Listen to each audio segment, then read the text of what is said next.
யார் சொன்னா எனக்கு அவனுக்கும் பிரச்சனைன்னு? அதெல்லாம் கேள்விப்பட்டுதான் வந்திருக்கோம். உங்களுக்கும் தமிழரசனுக்கும் என்ன பிரச்சனைன்னு மட்டும் சொல்லுங்க.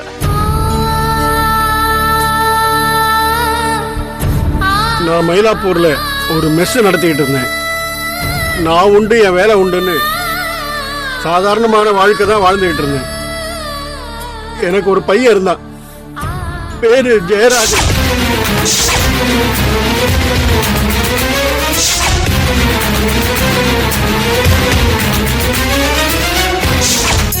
அந்த வக்கீலும் அவன் ஃப்ரெண்டும் சேர்ந்து சந்தோஷமான என் குடும்ப வாழ்க்கையை சின்ன பின்னமாக்கிட்டாங்க. தட்டி கேட்க போன என் பையனை கஞ்சா வியாபாரம் பண்றான்னு சொல்லி பொய் கேஸ் ஜோடிச்சு உள்ள தள்ளிட்டான் அந்த லாயர். வெளியில வந்த என் பையன் ஊர்ல 4 பேர் முன்னாடி இனிமே கௌரவமா வாழ முடியாதுங்கிற விரக்தினால தற்கொலை பண்ணி செத்து போயிட்டான். மனசுடைஞ்சு பையன் செத்து போயிட்டானேங்கிற அதிர்ச்சியில என் வீட்டுக்காரியும் செத்து போயிட்டா. எனக்கு இன்னும் போறதுக்கு நேரம் வரல. நடப்பினமா வாழ்ந்துகிட்டு இருக்கேன். அது இருக்கட்டும், இப்ப நீங்க எதுக்கு வந்தீங்க? தமிழரசனை நீங்க கடைசியா எப்ப சந்திச்சீங்க? என் பையன் ஜெயில இருந்தப்போ அவன் வீட்டுக்கு போய் அவனை சமைச்சிட்டு வந்தவனா. அதுக்கப்புறம் நான் அவனை பார்க்கவே இல்லை. அந்த ராம் பிரபுவை சந்திச்சீங்களா? யார? அந்த செல்போன் கடைக்காரனியா? அந்த மகாபாவியை பார்த்து நான் என்ன பண்ண போறேன்? அவன் மூஞ்சிய கூட நான் பார்த்ததில்லை. இப்ப எதுக்காக அவங்கள பத்தி எல்லாம் எங்கிட்ட விசாரிக்கிறீங்க? அந்த வக்கீல் தமிழரசனை யாரோ கொலை பண்ணிட்டாங்க. அப்படியா? Shahbaz, very good. போட்டு தள்ளிட்டாங்களா? அந்த நல்ல காரியத்தை யார் செஞ்சிருந்தாலும் சரி, அவனுக்கு நான் சந்தோஷமா ஒரு ராயல் சல்யூட் வைக்கிறேன். சரி, அத பத்தி எங்கிட்ட என்ன விசாரணை? ஓ, நான் அவனை கொன்னிருப்பேன்னு எங்கிட்ட விசாரிக்க வந்திருக்கீங்களா? நான் அப்படிலாம் உங்களுக்கு கேட்கவே இல்லையே. ஏன் உங்களுக்கு அப்படி தோணுச்சு? என்ன சார் இது? தோழியும் குடும்பி சும்மா ஆடாதுன்னு எனக்கு தெரியாதா? அந்த வக்கீலால நேரடியா பாதிக்கப்பட்டவன் நான். அவன் செத்துட்டான உடனே உங்களுக்கு ஏன் மேலதான சந்தேகம் வரும்? எங்களுக்கு எல்லாம் யாரையும் கொலை பண்றதுக்குள்ள துணிச்சலோ தைரியமோ கிடையாது சார். அந்த தைரியம் மட்டும் எனக்கு இருந்திருந்தா என் குடும்பத்துக்கு அநியாயம் பண்ணப்பவே அவங்க 2 பேரையும் தொலைச்சு கட்டிட்டு நானே சரண்டர் ஆயிருப்பேன் சார்.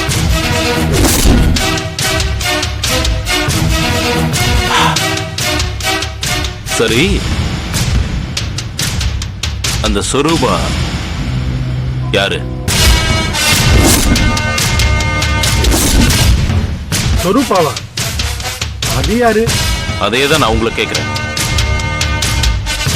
ஏன்னா தமிழரசனையும் ராம் பிரபுவையும் ஒன்னா தெரிஞ்ச ஒரே ஆள் நீங்க மட்டும்தான். இந்த கேஸ்ல தமிழரசனுக்கும் ராம் பிரபுவுக்கும் சொரூபா கூட்டாளிங்கிற வரைக்கும் கண்டுபிடிச்சிட்டேன். அதுக்குதான் நீங்க எப்பவாவது அந்த பேரை கேள்விப்பட்டிருக்கீங்களான்னு கேட்டேன். இல்ல, எனக்கு தெரியல. சரி, நான் வரேன். சார், ஒரு நிமிஷம். குற்றவாளிகளோட சேர்ந்து அவசரப்பட்டு நல்லவங்க யாரையும் தண்டிச்சிடாதீங்க.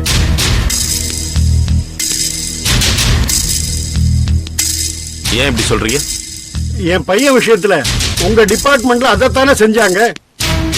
அந்த அநியாயம் திரும்பவும் நடக்க கூடாதுன்னு தான் சொல்றேன். தேங்க்ஸ். என்கிட்ட அந்த மாதிரி நடக்காது. சார்.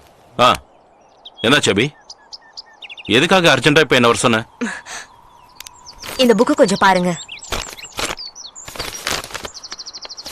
இது பிம்பம்னு வீக்லி ஒன்ஸ் வர இந்த புக்ல சினிமா டிவி நடிகைகளை பத்தி கிசு கிசு ரொம்பவே பாப்புலர்.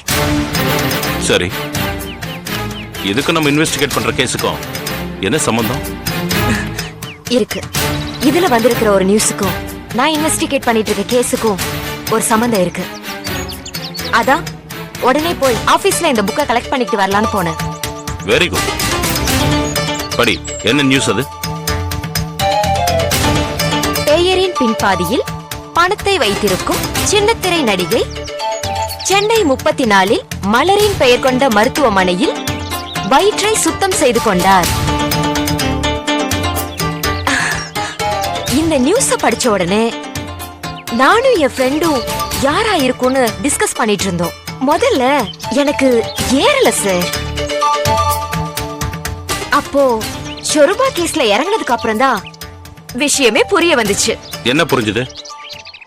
இந்த கிசுகிசுல எழுதப்பட்டிருக்க நடிகை ஷொருபா தான். எப்படி சொல்ற? கடைசி 2 எழுத்துக்கள் பணத்தை குறிப்பிடுதா இல்லையா? ஷொருபா, ரூபா, பணம். அதெல்லாம் கரெக்ட் தான். அபார்ஷன் பண்ணிக்கிட்ட நடிகை வேற யாராவது இருந்துட்டா? இல்ல சார், ஷொருபாங்கிறது ரொம்ப rare name.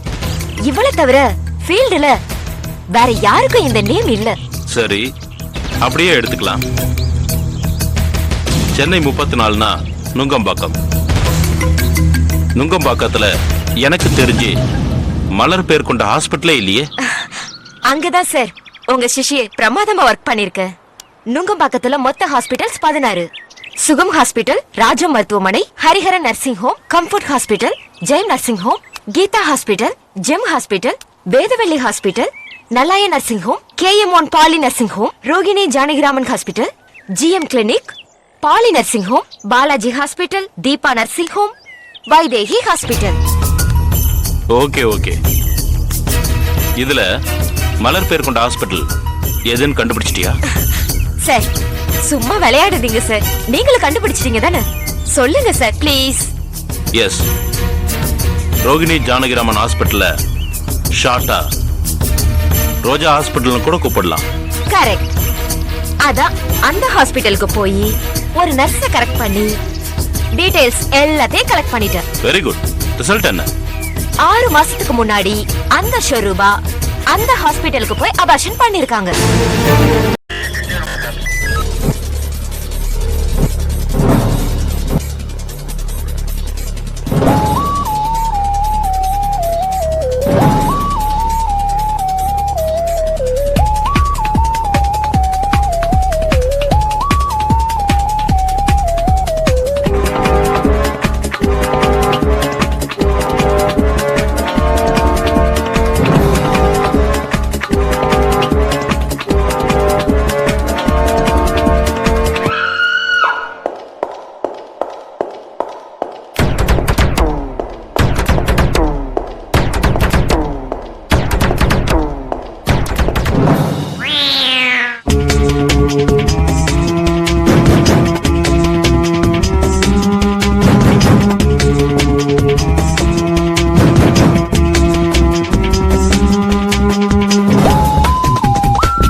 you enjoyed this video, kindly like, share, comment, and for further our interesting videos, subscribe our channel below.